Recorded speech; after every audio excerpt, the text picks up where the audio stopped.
Hey homesteaders, welcome to another Sunday session of the Australian Homesteaders podcast, where we have conversations about traditional skills, self-sufficiency, and the experience of homesteading in Australia. I'm your host, Amanda from Rapal Off-Grid Homestead, and for today's chat, we are talking sustainable living in the concrete jungle, an urban homesteader story. And our guest today is Kayleen from Urban Homestead Artist. Kayleen started her journey when she wanted to turn her weedy backyard into something that would feed her family, protecting them from chemically enriched food and potential food shortages. It was also a way to escape the negativity of the world and find a sanctuary where she could create freely and be nurtured by nature and discover the amazing world of growing plants, growing soil, microclimates, and all the populations of the beneficial insects and birds. Kayleen is an artist and an urban homesteader in Victoria, Australia, and creates content with the goal of bringing hope and encouragement to those also dreaming of this life. Welcome, Kayleen. Thank you so much for joining us. Thanks for having me, Amanda. It's exciting. Did that just about cover everything? Pretty much. Awesome. Yeah. I mean, now I'm so glad that you've offered to come on and to chat with us, because there's a lot of people in the group that are interested in homesteading, but they're in the suburbs or they're actively pursuing urban homesteading. And homesteading is often associated with rural life, but you don't need a large acreage to be a happy and thriving homesteader. Smaller spaces managed well can produce a lot and can keep you very busy. So I'd love to start with your story. Can you paint a picture for us on how this all started for you? Absolutely. My journey hasn't been that long. So I actually started the garden and growing food, or started to, put steps in place in August last year. So the motive was I was caught up in the Melbourne lockdowns quite severely, and both my husband and my business got shut down in the interim. My shop, I had a studio and shop that closed in March, and I kind of fell in a pile, and I became pretty unhealthy. I was pretty knocked around from that. So I was left in a position where I thought, what do I do? How do I contribute to my family? How do I help my husband? And he got a job, and I thought, I really need to rest now. I really need to recoup from this. And I think a lot of people in Melbourne will relate to this, because we got hit very hard. And so I didn't have much in me for anything. So I thought, well, if I grew some vegetables, that would at least help us financially, and that. And hopefully if I do that, I'll be able to kind of rest a little bit, like mentally rest a little bit, get away from media and, and jumping through hoops, trying to keep a shop, paying for a shop, and just have a bit of a break and grow some food, save some money. And in the end, and I imagined, well, I love to paint, pomegranates and just lots of different things that in the garden that I might enjoy painting. I'll be able to do my art as well. So that's how it started. That was the intention, but it actually became so much more. It just opened up a whole new world for me, and one that I'm kind of just bursting inside to share. And I just want people to go, like, just do it. Like, just, even if you start small, just do it. It's not hard. It's like, you don't have to have the finances. You don't have to have all the things that you see on Instagram. You can start. It's actually quite simple, and it's quite, it's incredibly, satisfying and therapeutic. I just found it so therapeutic, and I just found a beautiful sanctuary, and my garden came alive with as it grew, and all the beneficial insects started coming, and the birds and everything. It just became a beautiful place to be. And I almost like have it like a multivitamin every day. This is somebody that used to be very indoorsy, like in the studio, hiding in a cave kind of thing. I've just completely turned around. It's just like, I just want to get out. And I even if it's cold, I just want to get out. I want to visit my chooks. I just want to do all those things. So that's pretty much, that's how it started. Yeah. Wow. So, I mean, in just a short amount of time, you've come very far with limited space, limited resources. Our viewers might be familiar with seeing your name come up in the group. There's quite a few that follow you, and you're kind of known for encouraging your followers to take action, even small actions, and encouraging them, saying you can do it and you can build it quite quickly. Can anyone do it? Yes, yeah, anyone can do it. It's a mental switch, because we associate homesteading with lots of land, lots of equipment, lots of money, lots of time to just do that. But really what we have to do individually is go, what is my situation? What have I got to work with, and how can I work with that? And everyone can grow something, and everyone can learn how to preserve, or whatever aspect of homesteading you want to indulge in, because it's like there's animal husbandry, there's crafts, there's it covers a range of very homely, nurturing, wonderfully nature-like aspects that we really crave for right now. Like, we are just in such an industrial, commercial, internet world. We really are craving this, and it's healthy for us to take as much of that as we can. So you don't need a big amount of space. There are things you do need to learn, and there's keys that make the journey simple and easy and very rewarding. But anybody can start, whether if you've got a balcony, like whether you're limited and you need things, you can't reach certain things. There's ways around things. And I do see a lot of people, I mean, it's a very popular thing now, and it's very Instagrammable. And the biggest thing that people get caught up is seeing the very expensive layouts, the beautiful manicured, vegetable gardens and things like that, or the equipment. And it doesn't need to be like that. You've got to know your whys. There's always a why you're doing it. And if you understand your first why, like mine was to save money and to contribute, I needed to feel like I was helping. I needed to feel like I had some purpose, because we were drilled every single day on the news that, like my business particularly, and my husband's, is we were non-essential. Like non-essential, you're non-essential. What you do doesn't matter. So I had to regain that back.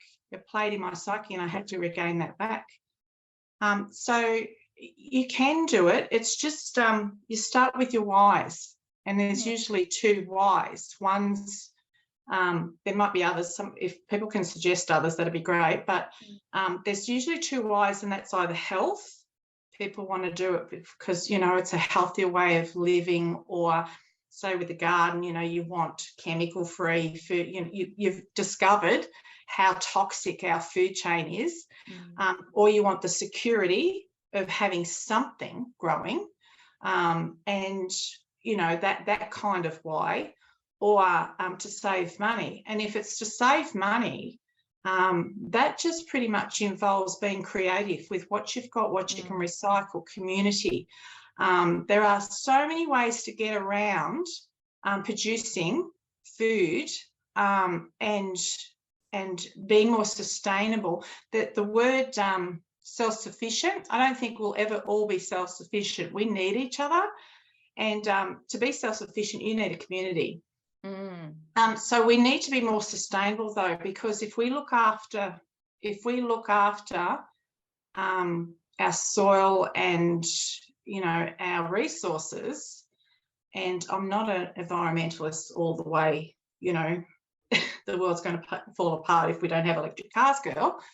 But I do believe that we need to look after our land, primary, we need to look after our soil. Our soil is key.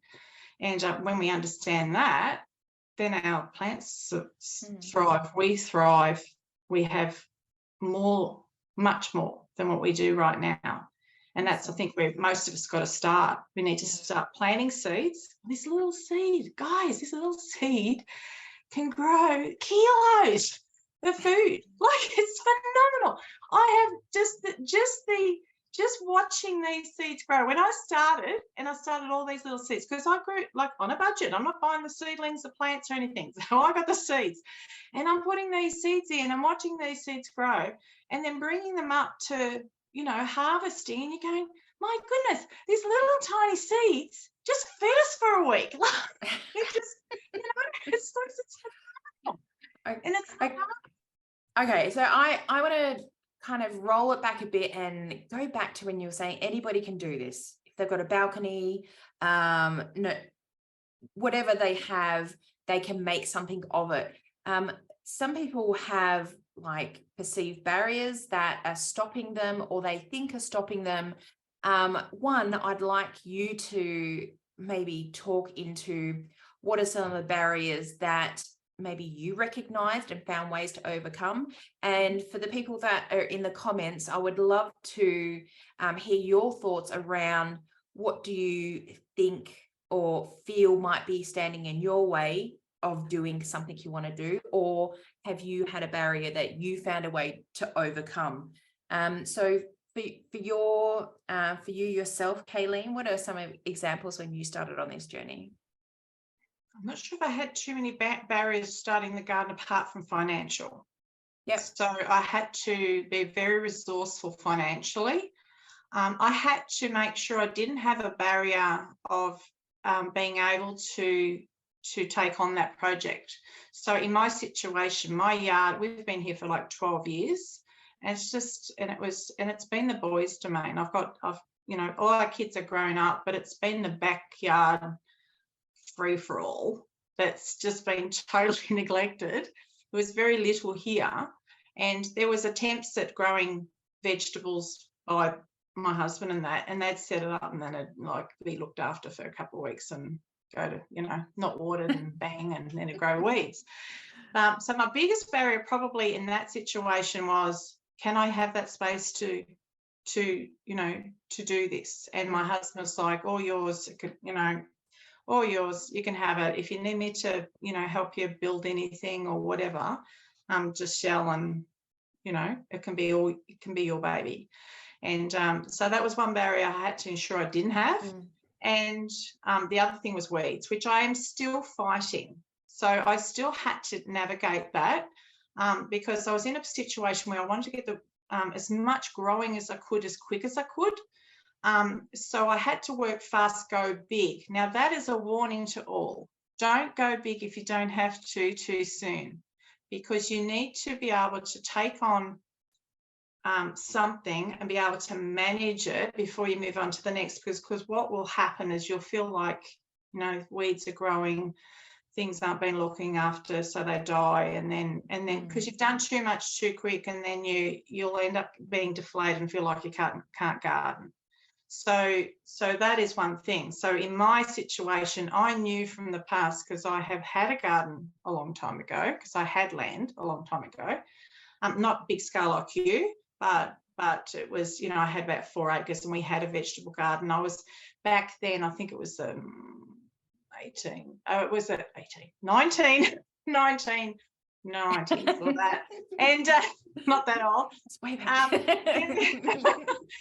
And there was a lot of Jackie French used to be on Burke's Backyard Net, and there was a lot of sustainability spoken and introduced back then, and organic gardening and you know, all that sort of stuff. And I was right into that. And so I had a no dig garden. Now I would highly recommend no dig, right? Highly recommend. I would highly recommend you don't ever till your soil. Like I can't emphasize that enough. You have to till, fine, do it once and then just leave it alone. Just add and nurture your soil. because it disrupts your soil, disrupts all the microorganisms, and that affects your growing. So I knew No Dig was effective because I had put in a garden and it just thrived, and it kept the weeds at bay to a degree. You had to kind of top up and things, but it was, and I was growing on rock and clay back there, and I had a vegetable garden. So I knew that worked. So I went straight into that. I just thought, I'm going to start seeds. I'm just going to grab a patch of soil. It's got weeds. It's got everything, you know, like I don't know what the soil's like. It's not ideal, but I'm throwing cardboard down. And I put sugarcane mulch on, a bit of dynamic lifter, bang, and let it sit until my seeds were a bit bigger, and into seedlings and stuff. And I bought some walking Egyptian onions, which, guys, they're the best. They're prolific. You'll never have to buy onions again if you buy them. So I put a couple of other things in there, but basically I let that garden kind of sit for a bit as I was getting going. So August I started, so I was moving into the winter, like with August, no, hang on. Where was it? Where was I? I was in winter, coming in, waiting for spring. So I kind of left it there, and that bed, there was a notable difference between that bed and the one that I did next to it a month or two later. There was a notable difference in the growth in those two beds. Because it had to break down, and the microorganisms in the soil, which is what feeds your plants. You can tip anything on your plants, but it's actually the microorganisms that feed off what you tip on the soil that feed your plants. So you need those worms and the really microscopic stuff going for it in that soil ASAP, and you need to nurture that. No, don't let it dry out. Make sure it's covered. Protected from the sun so it doesn't dry out, and add any kind of compost you can get to it when you can. But in a small, back to your question about the small spaces, you can compost in place.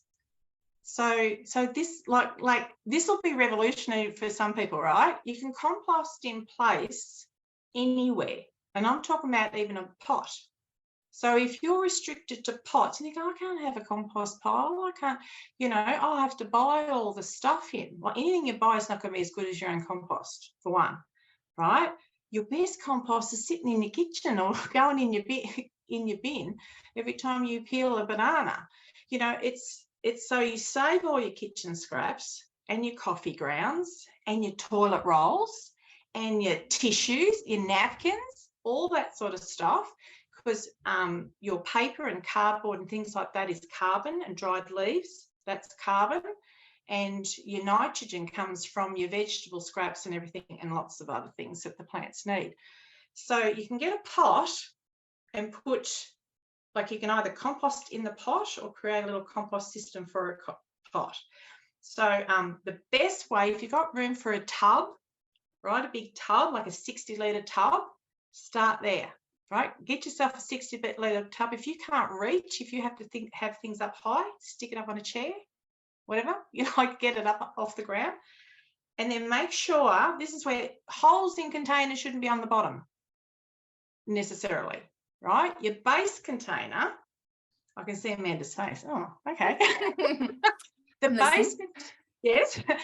base container, you put the holes in about an inch and a half up in the holes, right? I bought myself a little cheap soldering iron, and it's the best. I should have bought one ages ago. Go buy one, everyone.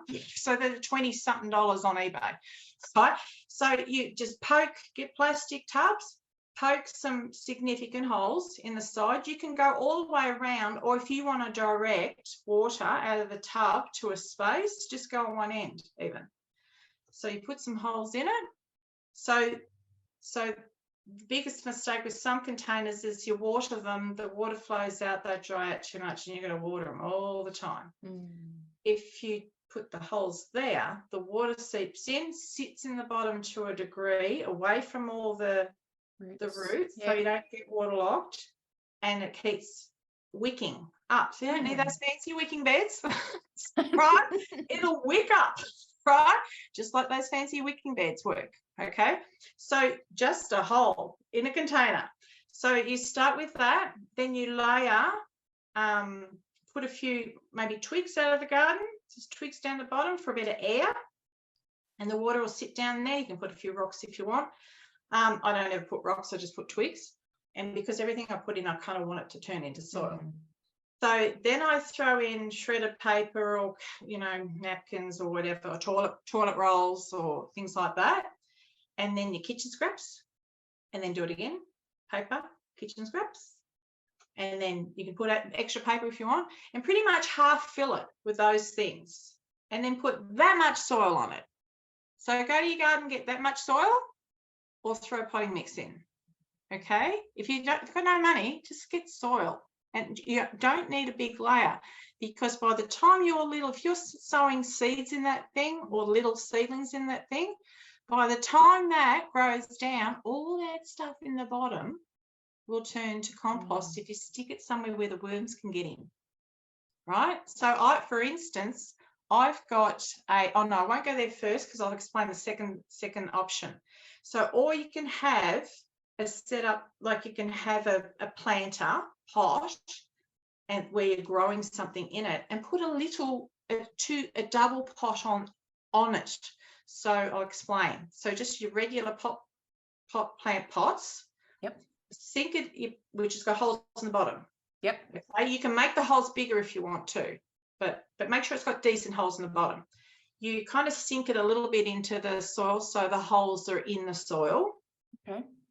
You put your kitchen scraps in that, and then you put a pot the same size on top so it seals it and you're not going to get flies or anything like that. And then the plant in the top that's grown in the top pot will have the benefit of the worms that come into the tub and up into that composting pot. Okay. Right? They go up and down, and they put all their nice little worm castings in the bottom pot and in the top pot. Okay. So you've composted in place, no smell, no, pest issues because it's sealed. And you're making soil that costs you $10, $20 for a bag. And you're making it by using stuff that you have to get rid of. So like I save every bit of paper that I can, no shiny paper, but like receipts, everything else. Oh, more soil. Taxman doesn't need this. I'm composting it. The worms need it. I think I love this idea of just grab a pot or a tub. Many people have a tub. We can pick them up quite cheaply. Using your kitchen scraps, because I feel like when we were talking about barriers before, is this, like if you're not already gardening, like if you haven't grown up gardening, if you don't have that background, and a lot of people that are coming into this and interested now they haven't grown up like that. We've got this, couple of decades where that hasn't really been like a big thing unless you were like into gardening, right? And a barrier can be this idea of what a garden should be. I know before we started growing veggie gardens, you mentioned the no dig method. I thought a veggie garden was either like that Instagram style, raised beds, everything, gravel, blah, blah, blah. Or it was like a market garden with like big long rows at farms. Like I didn't realize that there was there's no rules, right? There's no rules in regards to how it should look, and how pretty it should be. It just needs to have good soil to grow your food. And that no dig garden, that is one of the places we started. We had a spot in the backyard, and Corey just went, you know what, I'm just gonna lay stuff on here. I'm like, how's that gonna work? And when you realize that, you only need this much soil for your little seedling, and everything's breaking down at the same time, or people might build up their no dig bed, and they might just push aside some hay and just put like a little area of like good quality soil, because people think, oh, if I get a big raised bed, I have to fill the whole thing with this incredibly expensive soil. And that's like, well, that's not going to happen. I have to be rich before I do that. Mm. But yeah, just being aware that you might have some underlying assumptions that are creating barriers without you even realizing it, is an important step to take, really. And yeah, from balcony gardens to a little patch in your backyard to, something imitating a farmer's market garden. It's all possible. Yes, and that's how I started my outdoor dig, but with pockets of good potting mix or something and I would make sure that was close to the contact of the soil. So in that pocket, it could pretty much go straight in, and around it was feeding it. And do you know what? There's a lot of people think, oh, well, I'm at a disadvantage with container growing, and sometimes you're actually at an advantage, because if you go and put a garden bed near trees, the trees will actually find their way to your bed, and they will come looking for that. You're watering it over there and they're not getting it over here. They'll come looking for the water, for the nutrients, and they'll actually draw the nutrients out of your bed. So sometimes you're at an advantage not to block that and have that growing there. The key is to feed and create the best food for your plants, not necessarily have the room. The other advantage of smaller spaces is like if you look into carbon farming and commercial growing everything, a lot of commercial monocropping as opposed to interplanting, say. So monocropping is where one thing's grown, rows and rows and rows of grown of stuff, and that one thing is grown in rows, and all it does is a big red flag. Cabbage moth, here I am. Come and get all the cabbages. It's a feast over here. And in they come, right? Now we all hate cabbage moths. So, it's like, and then they have to spray and spray and spray and spray, because that monocrop in itself growing like that can be an issue. Interplanting, and everyone's probably heard of companion planting. So into where you put things beside other things that would aid it in some way. It might help the flavour of something, or it might deter pests, or it might attract pests even. Sometimes there's different ways to use it. But when you interplant your plants in a small space, you can actually get high yield. And the key to, I would say, one of the biggest keys also to gardening is you need to watch your garden. You need to be out there observing what's happening with your plants every day if you can. I mean, even if it's for a few minutes, just see what's going, because you catch things before it can get out of hand, but you also see what works and what doesn't. And when I did the scattergun approach with mine, I just went, I'm interplanting, I'm going to go the permaculture route a bit, and I'm going to interplant, no dig, feed, recycle, reuse, all the rest of it. So that's what I'm going to do. And I kind of planted, for instance, amaranth. I grew amaranth, which is a very high protein weed in some places, but it's amazing and great for your chooks and your animals, and grows really well. I planted that in different spots of my garden, and in one area of the garden I had them like this high, which are not meant to be, and others they were like 1.5 meters high. Right? So and they were growing in, the ones that grew really well were growing in an area where it was full of weeds, and I kind of ploughed down the weeds, mulched over top of it. And so that was they were both in beds, but one was a more established bed that my husband had set up that was neglected. So that was one, the big one, and the little one was in a hugelkultur bed that I set up, where we had a big patch of banana plants that we took out because they were growing too conventionally, turned the logs into edges of garden beds and threw all the banana debris in.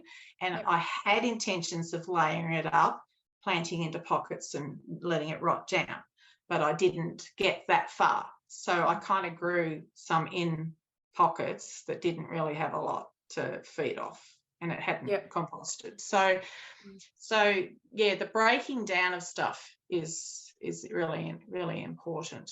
It's and it brings up this point of, yes, different places in your garden might react differently, but just because something doesn't look like an Instagram photo straight off the bat, it doesn't mean that you're bad at gardening. It doesn't mean you've done anything wrong. Sometimes the soil just needs time to enrich. For any new people joining us, earlier we were asking the question if you have any like barriers that you perceive that are stopping you from moving forward with any kind of sustainability or homesteading project on your homestead. And we were also talking about the importance of a why. So if anyone wants to drop like their why they grow food, why they are homesteading in the comments as well, we would love to talk more about that once we get to the Q&A. Yeah, I'd love to hear some barriers to see if we can address it and plant a seed of hope in that, like, because there's a solution for everything. And you know, there's limitations but not barriers. Yeah. So imagine you're speaking to someone that is dreaming of pursuing a homesteading or sustainability type life, but for them it feels so far away. Like, how do they start? Like, maybe from both the emotional and the practical side. Okay, so it does depend on their situation. So but I would say you need to be around people that are going to encourage you wherever you think your barriers are. You need to be watching and saturating yourself in content and be around people that are going to breathe life into you and tell you can, because you can. It's just how. You've just got to find your how. So that's why I said, if you know why you want to do it, you need to really sit down and have that quiet time. We don't switch off a lot. We need to kind of sit down and go, what is it really that I'm chasing here? You know, mine was the need to have value, and to and my concern, I was going into the shops and seeing empty shelves all the time. I was just thinking I need to feel a little bit safer, a little bit more secure by having something set up, right? So I had to find my why. My why's changed as I went along, and I discovered, oh my goodness, you know, just what I experience out in the garden speaks to my heart like nobody's business, and it just makes me feel amazing and happy. And I mean, part of it's like escaping all the noise and what everything that's going on around us and that, and finding a happy place. But it's so much more. You've got to know that why. What is it? What is the romantic thing that you can see? You go, oh, I would love to have that. And because you imagine your kids out playing in all that land, you know, and not being stuck in their bedrooms on the computer. It could be anything. So once you know your why, you can look at ways to actually incorporate those things now. You know, and until I do that, I'll do that. And can I say, if you introduce your kids to gardening early, oh my goodness, they love it. They absolutely love it. That's been one of my they see the magic highlights. My kids are older. Like, my kids are like, whatever. Back on the computer, whatever. Right, they're older. They're just like, although the older ones that have got children are kind of catching and going, oh, this is pretty good, you know. So, but my grandchild, when my grandchild comes to visit, it's his highlight. He's like, boots, nanny, let's go. He's got boots here to like, quick. He points to my hat, right? Here, get your hat on, let's go. Right? So I introduced him when he was little. I gave him a little shovel and he planted my Jerusalem artichokes that grew like crazy. Saw a picture of that in the group, yeah. Wow. Bucket of food out of it. He planted that. It's like, and I give him little plants that's a to good take point. home. Loves it. So, Yeah. you've got to know your why and then step into that. That's too bright now, isn't it? It's like I Shiny just feel nose. like I'm facing a window. That's better, isn't it? Yeah. I'm facing a window, and it was good before, but not now. Yeah. We have sun now. The importance of the why brings up something that I heard. It was only this week about how in your brain, the existence of hope and the existence of fear, they can't exist at the same time. And if you practice envisioning a hopeful future, like sitting in your dreams, and like you said, really like thinking about your why, during that time, you're training your brain to be hopeful, and you are creating a space where, say, fear or anxiety can't exist at the same time as hope. So it might sound a bit woo-woo, but there's actual, brain chemistry stuff that says this is actually helpful in the long term, and it keeps you, well, I guess it keeps you hopeful, but it makes you believe that it's possible. And if you believe something's possible, you're going to be more encouraged to take actual steps towards it. Yes, and there's quite a bit of psychology behind it, actually, Amanda, because I'm and it's associated to a lot of different things. Integrity, self-integrity. If you say to yourself, I'm going to do that thing, right? I want to do that thing because I really know I should. I know it would make me healthier, whatever. And if you actually break through the barrier of actually doing that thing, it builds integrity in you, and mentally you go, I can do that thing. And I can actually do it again tomorrow, the next day, and the next day. And you build that integrity muscle in your brain that gives you more confidence to do these things. So the key is to start and say to yourself, I'm just going to do this, and break it down into small steps even. Like and if you take away all the barriers, like for me in my situation would be when I started, and probably still now, but when I started, it's like, I can't spend too much money on, but I still need X, Y, and Z for the garden. Like, and I've got a certain amount of area that I just do want to utilize. So what do I do? So I joined community free groups. So I swapped with people. I made trellises out of sticks. So, you start, and it actually becomes fun. In fact, I said to my husband's kind of like, I want that, I'll just go and buy it, right? It doesn't matter about budgets. I just go out and buy it, right? And I'm like, we can do that, and I said to him, this garden's going to be built on free as much as possible. Like, because I'm not earning, like, it's going to be built on free as much as possible. So we're going to recycle, reuse, tap into those resources. And so I was looking for free stuff and trying to stop him buying anything. And then it becomes fun. He actually got onto it. This is actually quite fun, getting free stuff. And it becomes a creative challenge.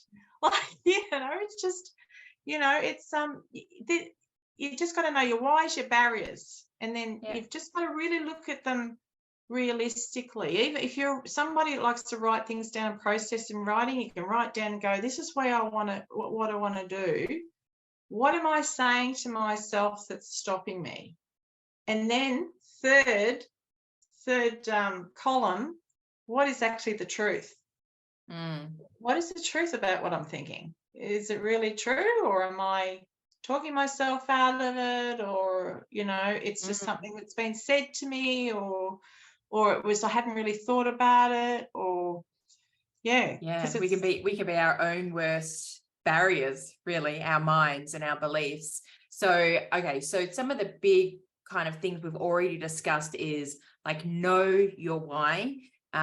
You've brought that up, and also getting creative with solutions, and we'll go more into that actually after in a second. Building your soil. And you've also mentioned a few times now, finding your community, how self-sufficiency isn't actually a self thing, it's a community thing. So those are all like really critical elements that anybody can start with. It's not about buying the beds and buying, the ton full bag of expensive soil, or buying $100 worth of seedlings from your local hardware store and having the shiny like, it's not about that. Kayleen's given examples of how she started for free because there was no money to be had to do it frugally.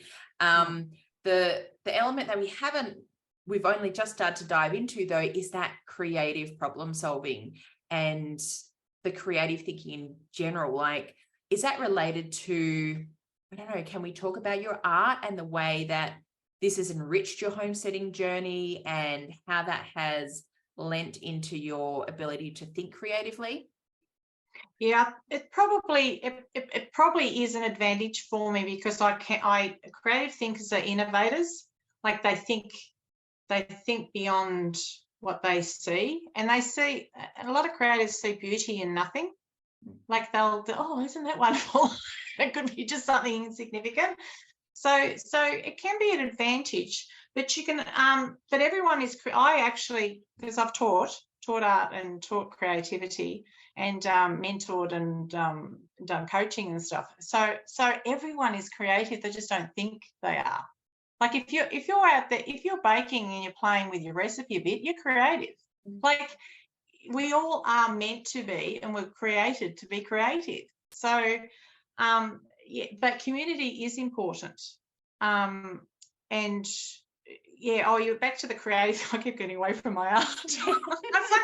I paint, everybody. It's the homestead artist. Yeah. Yeah. Which there's not a lot of art on my channel yet, but what I envisioned is actually be painting more of what I grow and produce and kind of tack it on the end, because I think it's a nice thing to do. One of the other things that I find too, because a lot of people are more visual thinkers. So if you're ones that kind of learns from video more than reading or something, you'll be very much like me and you're visual. And those, for you to process stuff and get fun out of stuff, pictures are really helpful. So because of my scattergun approach to gardening, I had a lot to track, or I could just let it go, but that's not in my kind of personality. So I needed to track and care for what I had. So I kept a garden journal. It took actually a little bit to get around an effective way to garden journal. Actually, there's not a lot of information out there, and there's not a lot of garden journals that do all of it. So I'm actually going to create a video and go right into that, because I think that's a tool that I really needed when I started, that I hadn't been able to find still. So I found my own little system that works really, really well. It tracks, and it gives me kickbacks. It gives me affirmation that, look what I've done. It does a bit of everything.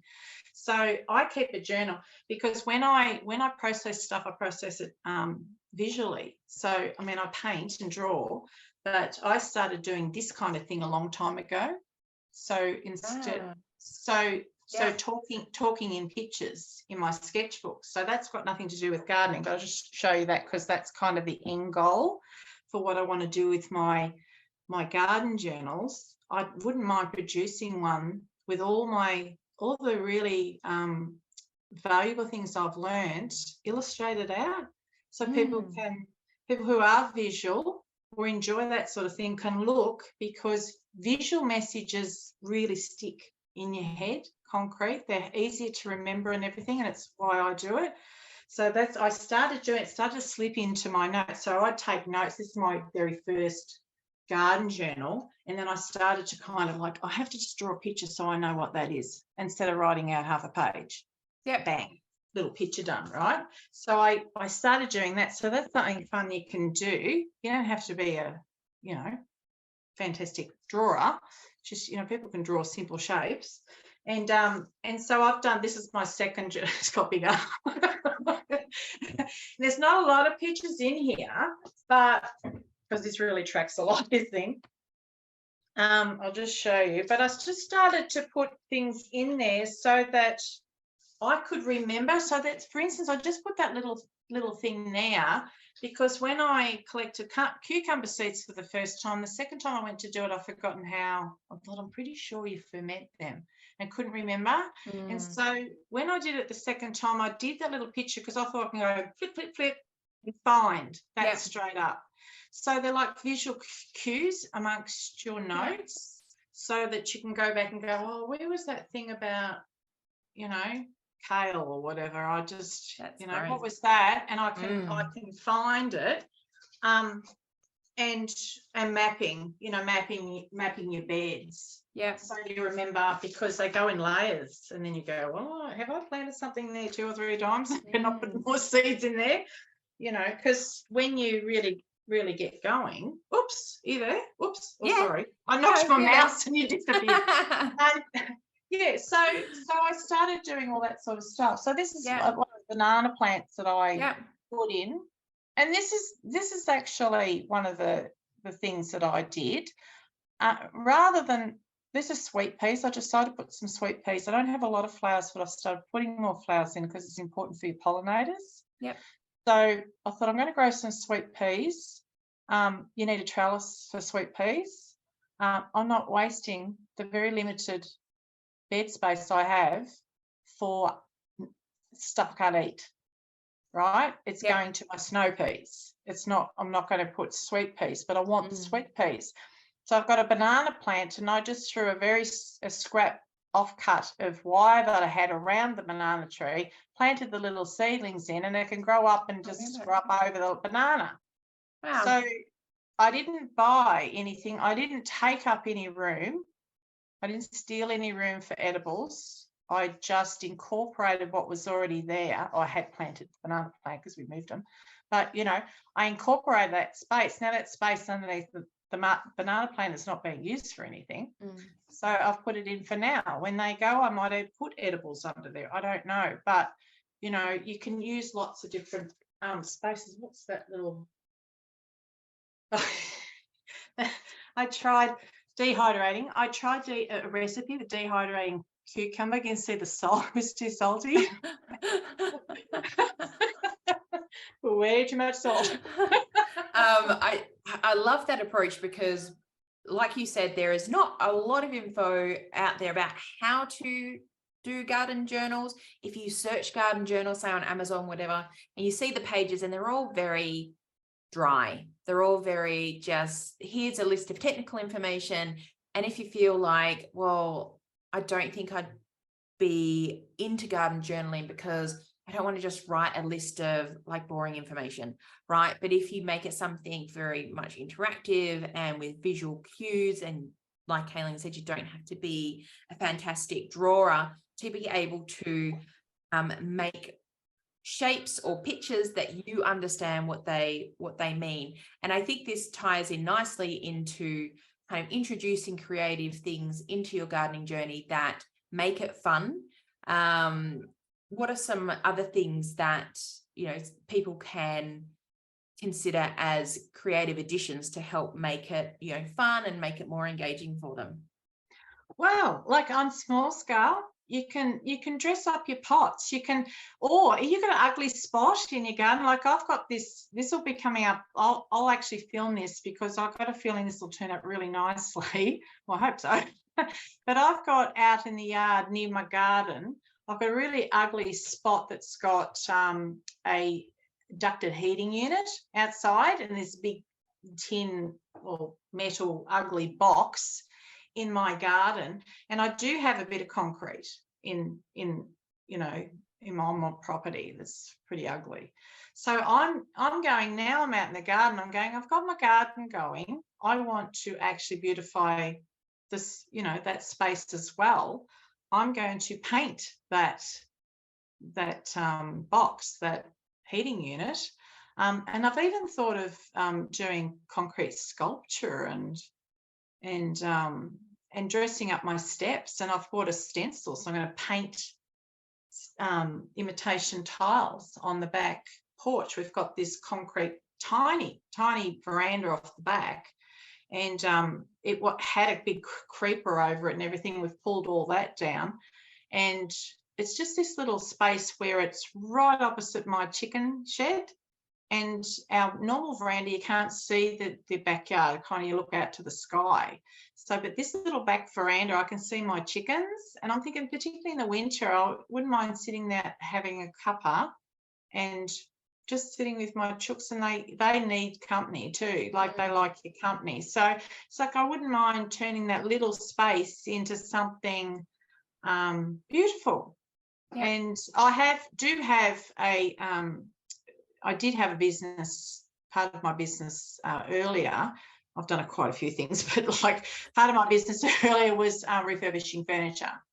So I'm thinking I could put a really nice little Victorian chair there and a little table, won't take much, and a few pots, and the base I'll stencil tiles on it. And then I'm going, oh, and I just watched this on concreting, I can do that too. I'm going to get those steps, and I'm going to do imitation, like not cobblestones, but like slate broken stone steps. And is you have permission to have a beautiful garden. It doesn't just have to be functional. No, it's yours. It doesn't have to be magazine beautiful. It can be. It can be. I mean, beautiful if you're renting, and functional.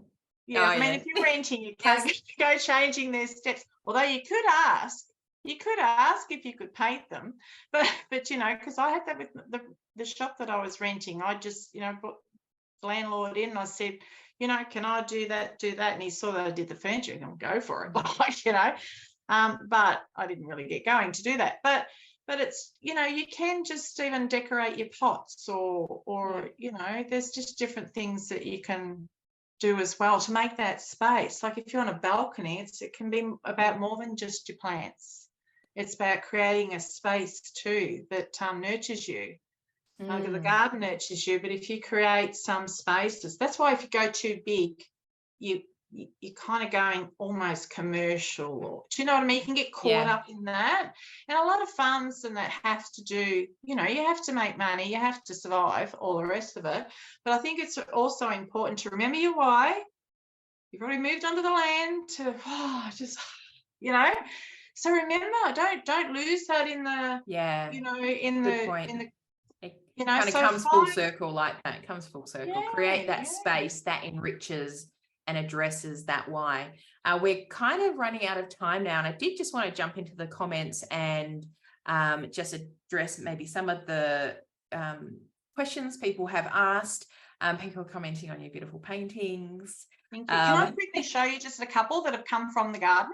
Yes, please. Yes. All right. So I've done this. And I'll just this looks very different now. My chicken shed is just amazing. My husband, that was our second mortgage, the chicken shed. Like all Kayleen's garden didn't cost much at all. But that chicken shed, that was a whole nother story. I'll share another time. It started with a recycled cubby house. It grew. We underestimated foxes too, so the expenses grew. But yeah, so I just, while he was building it, like it's not blue now, but it's like, and it looks very different. But while he was building, so I did that. So I've got this little memory, and then I set a little challenge to do some stuff out of the garden when I didn't have much. I go, what am I going to paint? What am I going to paint? And so I painted a thistle. Oh, beautiful. So actually, that's gorgeous. I have that up on my wall. Are good catch crops. If you got them, you can actually eat them too. But they're a good catch crop for aphids. Okay. So if you let a few grow, your aphids will be attracted to them over other things, and then you can just squish them or get rid of the thistle with them all on or whatever. But they're good. And then my lemon tree, which was very, very productive. Lovely. Obviously. Lovely. That's my lemon tree. So they're just a few. Oh, we had. I had to get this before we had to remove it because we had this big flowering gum. So I just like. So I had to capture that before we got rid of that. But yeah. So, you know, it serves a couple of purposes for me. Have you had? I'm just jumping into a few more comments here. Have you had any challenges with your next door neighbours as you've kind of started to build up your garden or anything like that, and add things and chickens and bibs and bobs, and they're just going, oh, what's she doing? It's like not a sterile back garden. It's a bit odd over there. Any challenges around that? I hear you. I hear that can be a challenge in suburbia. Absolutely, that can be a challenge. Now, you have to stick to the guidelines. We're not allowed to have roosters. We can't have roosters. They crow. Neighbours don't want them. They'll drop you in. We can't have roosters. We're very fortunate that we have very friendly neighbours all the way around us. We have a lot of neighbours. So we have 2 on the back, 2 one either side, and one that pretty much can see what we're doing across the road. Right? But we've met them. Yeah. And we've chatted to them all before I did the garden, and we're friendly with them all, and it's been fine so far.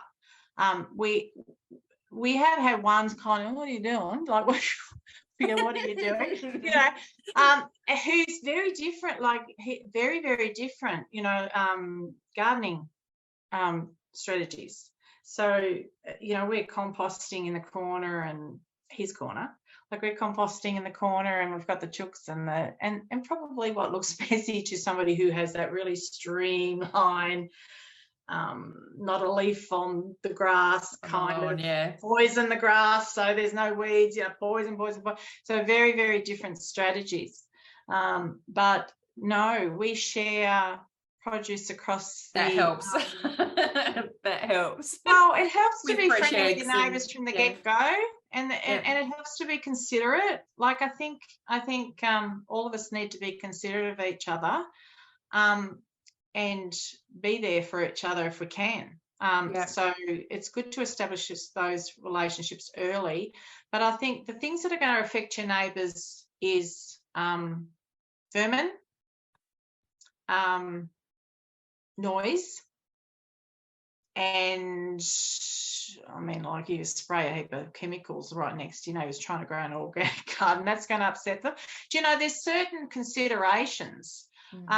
We have do have a compost pile, but we're also got mouse control in place as well.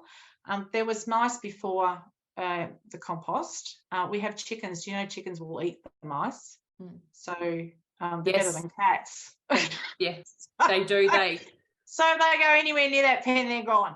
Yes. So, you know, and so we're just responsible with that. I'm responsible with the compost that I make sure it's not on the surface. And I do more for the bug patrol in this neighbourhood than anyone else. Like, I keep on top of the snails and slugs and everything, that the neighbours should be pretty happy about that. So yeah, look, it can, so, you know, I have had bad neighbours in the past. That can be an issue. I'd say in that situation, try and build a relationship with them, and then they'll understand too that you need to. Like, you need to be doing this. Like, my neighbour, that the neighbour I would have thought would have the most issue with it, knew our situation. So understood that was something I particularly personally needed mentally. It's just like I needed to be in that space and that. And we've worked with them, and not an issue. They're getting the benefits of my feijoas at the moment over their fence, and then I'm going to cut it back hard, and then there's no tree over their fence, you know. So you mentioned, another question is, and this will be the last one before we wrap up, is about natural pest control. And you mentioned how the chickens like eating the mice, and you bury your compost is underground, and you've managed like snails and stuff like that. We have a catch for mice too, because it is mouse. Like, I saw all the neighbours from miles saying, "Oh, we got mice and that, and rats." That we haven't had any rats, but we put that in too. But yes, sorry. So just around, what other types of natural kind of pest controls do you have in place in your garden? Okay, so I have tested a lot of different things. A lot of things that you see on YouTube don't work. So pest control, with the biggest probably issue people have are slugs and snails. The slugs and snails, the way I addressed it, I had a lot. Like, my garden was so full of weed, like we have millions of that, and nematodes. Is that right? Nematodes? Millipedes. So millipedes we had, and there's hundreds of them. And I would get up of a night time and go along the fence. They'd all climb up the fence, and I'd just scoop them into a container in Ah, water and yeah. pick off slugs off everywhere I saw them. I tried the beer traps. I found the picking off were pretty effective. I'd go out there and do a big cull, and then I don't use salt. Salt's not great for your soil. I don't use the baits. I bought some stuff. I can't remember what it's called, but I bought some stuff that I was put onto by another group, a Melbourne group, and it's iron oxide, I think. And you only need a tiny little bit of it, and it's a mineral. So, and it's supposed to be okay for birds, everything. Don't know if you can have it near fish or not, but it's supposed to be okay with your dogs, cats, whatever. And you just scatter it around and they're drawn to it, and it stops them eating. They go off the food and they pretty much cark it. So I threw that down once, and it was like it dropped the population huge. And yeah, so it's like you just throw it far and wide, and so I've only used it twice. I do have a few slugs at the minute, so I probably need to go around that again. But that's what I've mainly done. Beer traps work if you cover it, so so the rain doesn't get in, because they get drunk and drown in the beer. That's slugs and snails. The caterpillars, I've tried, mainly netting. There's something that I do want to try that I was told that I've never seen anywhere else. And somebody said when the white cabbage moth lays, they lay down the bottom of the base of the stem, right? Okay. And then, although you see eggs underneath, don't you? Is that right then? Anyhow, somebody's saying to put collars around the base of your plants. Oh, so they can't crawl back like up. a cardboard collar. Yeah. You just put it around, and for some reason they won't lay there or something. Okay. I think it was the white mat. Anyhow, I haven't tried that. As for the cabbage, I do a combination. Caterpillars. Oh yeah. Caterpillars. They're hard to find. They're hard to pick off, I find. Maybe because I keep on top of them and they don't let them get big. But flour, a combination of flour and baking soda. Baking soda is your best friend. You can use baking soda for a lot of things. So baking soda, and even for I think that's in my ant mix too, sugar and bake. No, that was borax and sugar for ants, 6 parts sugar to 1 part borax. Mix it up, stick it in a Coke bottle, poke a few holes in so nothing can get into it except for the ants. The ants will go in there. It works like ant rid. So ants are your worst enemy. If you've got aphids, target your ants. Your ants, because they harvest the aphid. Yeah, they are the ones that are causing the issue. And yeah. I have a lot of ants here, and the battle's on. Yeah. Yeah. So interesting, because everything's so interconnected, and it's like if you get this one treatment for this one problem, you might not even understand what is creating that problem. So yeah, it's not just about going to Bunnings and going, oh, there's this spray for this one problem, and then you're wondering why it doesn't work. So yeah, getting creative with your solutions. It's hard to come back from that. Sorry, most people know if you spray, you're going to upset your pollinator, your good insects that go and eat the bad ones, right? Most people know that, but it's more than that. It goes in your plants that you're eating, and it goes in your soil. And your microorganisms are your gold. Yeah. Right? They're what, just think yourself, if you're a farmer, you're a farmer of microorganisms. Yeah. Everything else is secondary. Yeah. Like you just need to look after that, and your land will be awesome, and everything else will grow from there. Honeybee Farmstead said the best pest control she ever found was by accident, when they put in a frog pond and discovered that millions of frogs spread there, and all the frogs had to eat something, and they love garden pests. So they never had a bug problem again after that. Yes, cool. And she's spot on. If you don't have the chemicals, right, this happened with me. I didn't put the chemicals in, my slugs and snails I got on top of a certain amount, and then all of a sudden, guess what moved into my garden? Blue-tongue lizards. Yeah, Right right. on suburbia, blue-tongue lizards, and there's a couple. They get out there and they did some cleaning up, and there was an area that was particularly hard for me to find them, and they moved into And they sort it out for you. That's great. Yeah. And all the other insects, there was hardly any insects in my yard apart from the fair ones initially, and then I'm seeing all these ladybirds turn up, and then the yellow ladybirds, the yellow and black ones. I'm going, I wonder what they are like, and I'm looking them up. They're the ones that eat all the powdery mildew, right? Yeah. We've got to give them a bit of a helping hand because there can be more than the bugs. But I've gone from looking, going, oh, I've discovered a yellow ladybug in the middle of the night to heaps of them, dozens of them on my zucchini leaves, like just exploding in my backyard. And I've seen, the praying mantis and all of them. I've got bees and hoverflies and just every conceivable pollinator that you can have in Australia is in my yard now, right? And the most beautiful thing I saw, they're not necessarily, they'll chomp into your citrus trees, but my citrus can handle a bit because it's not a little one. But the swallowtail butterflies, when I first saw them, they're the most, I've seen some most colourful butterflies move in. And that swallowtail, I had my a successful sunflower, big head, and I walked out one day and there was this huge swallowtail just draped across it. And I was just like, I cried. I'm just like, oh, that's beautiful. This is my garden. It's not oxalis anymore and grass. It's that. That's beautiful. Yeah, that's wonderful. Which I end up painting. I end up actually adding it to a painting.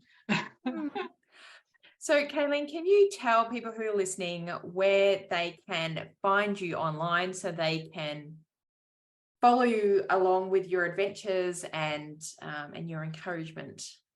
Sure. Now, I'm not a business or anything like that, so I share just to help. So I do have a Facebook. I have a couple of, one for my art and one for the combination of the homestead. But my homestead is Urban Homestead Artist on Facebook.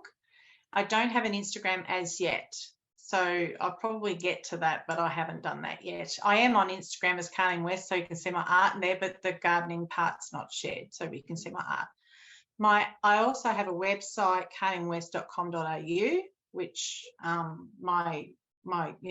there's some art on there, but I don't have a website or a blog for my gardening either, like this homesteading. But I am really wanting to start a blog because I do find I have so much to share, so many things that I discover that that can help other people. I wouldn't mind dumping it somewhere other than having to create just videos, which are quite, as you know, time consuming. And YouTube. Yes, I was going to say. Sorry, YouTube's the place. YouTube's the place. I am the Urban Homestead Artist on YouTube. I do have a Kayleen West YouTube too, but they're separate. So yeah, Urban Homestead Artist, and I've got a few videos there on building. I've got a great one on, if you want the frugal stuff. I've got frugal how-tos, like I grew pineapple from pineapple tops, showed you how to do that. Awesome. So I grow a bit of veggie scraps. so yeah, there's a bit of variety in there. Wow, that's been such an incredible conversation. Just covered so many different really important and rich ideas, like knowing your why, getting creative with solutions, building your soil, finding your community, and yeah, all of these important aspects that will help people just get started and get over their barriers that may be, real and need creative solutions, or they might be just perceived barriers and you need to really sit with it and get over it, kind of get through it mentally. Cool. Awesome. All right. Well, we're going to wrap that up there and I'll let you get to the rest of your day. Thank you so much for joining us. Thank you everyone for following along. People are saying thank you. Some people came in late and said they, can't wait to catch up with it later. Thank you so much for your generosity and time and knowledge, Kayleen. Christine says, so much appreciated. Bush Edge Homesteading Australia says she enjoys your beautiful art and shares, and she was so glad she's been able to listen to us. So we're heading off now, homesteaders. Hope everybody has a lovely day, and we'll see you guys next time. See you later. See you later.